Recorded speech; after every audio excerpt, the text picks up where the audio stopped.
வணக்கம். நான் இன்றைக்கு பன்னீர் வதக்கல் ஒன்று செய்ய போகிறேன். இந்த வதக்கலை செய்கிறதுக்கு பன்னீர் சின்ன சின்னனா வெட்டி எடுத்து வச்சிருக்கிறேன். அதோட 2 வெங்காயம் வெட்டி எடுத்து வச்சிருக்கிறேன். 3 விதமான குடமிளகாய் எடுத்து வெட்டி வச்சிருக்கிறேன். வாங்கோ இதை எப்படி செய்கிறேன்னு பார்ப்போம். இந்த பன்னீரை பொரிச்சு எடுக்கிறதுக்கு கொஞ்சமாக அதுக்குள்ள உப்பு சேர்க்கிறேன். அதோட கொஞ்சம் மஞ்சள் தூள் சேர்க்கிறேன். சேர்த்துட்டு நல்லா கலந்து விடுவோம். இதை பன்னீரை பொரிக்கிறதுக்கு நான் ஒரு தேக்கரண்டி நெய் சேர்க்கிறேன். நல்லா பொரிய விடாம இந்த நெய்யுக்குள்ள இருக்கா போட்டு ஒரு 2 நிமிஷம் வெட்டி எடுத்தாலே காணும்.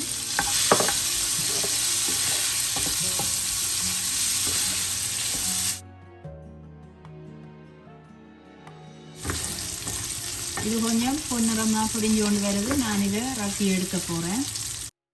நான் இந்த பன்னீரை நெய்யில் தான் வதக்கி எடுக்க போகிறேன். நீங்கள் வேணுமெண்டா எண்ணெயில் வதக்கி எடுக்கலாம். அதுக்கு கொஞ்சம் நெய் சேர்க்கிறேன். சேர்த்துட்டு இந்த வெங்காயம் பச்சை மிளகாயை இதுக்குள்ள வதங்க விட போகிறேன்.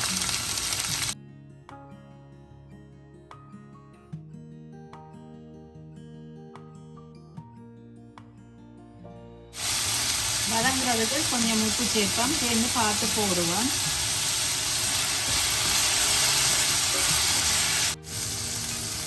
இந்த குடமிளகாயை சேர்ப்போம்.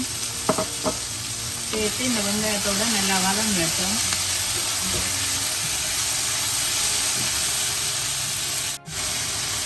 குடமிளகாய் போட்டு ஒரு கொஞ்சம் நேரத்தால் இந்த பட்டை மிளகாயத்தோட சேர்ப்போம்.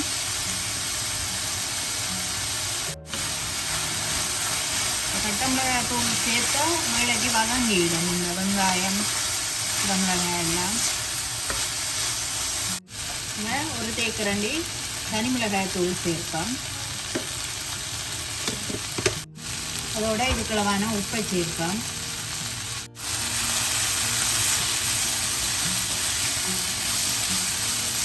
நெய் விட்டு செய்வதால நல்ல வாசனையாக இருக்கு இந்த வதக்கல். இனிமேல் இது வதங்கி கொண்டு வர 2 மேசக்கரண்டி கெச்சப் விடுவோம். இது சேர்த்துட்டு நல்லா கலந்து விடுவோம்.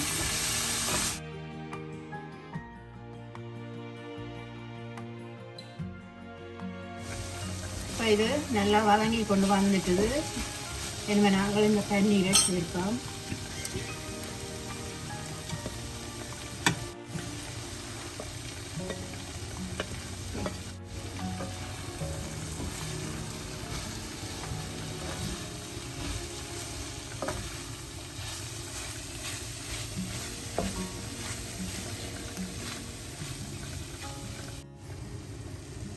கடைசியாக கொஞ்சம் மல்லியில் சேர்ப்போம். சேர்த்துட்டு எல்லாத்தையும் நல்லா கலந்து விடுவோம். இனிமேல் வதக்கல் ரெடி ஆகிட்டுது. நான் அடுப்பை நிப்பாட்டி போட்டு ரக்கி எடுக்க போகிறேன். இது நான் ரொட்டிக்கு தான் செய்தேன். நான் ரொட்டியோடு சாப்பிட்றதுக்கு.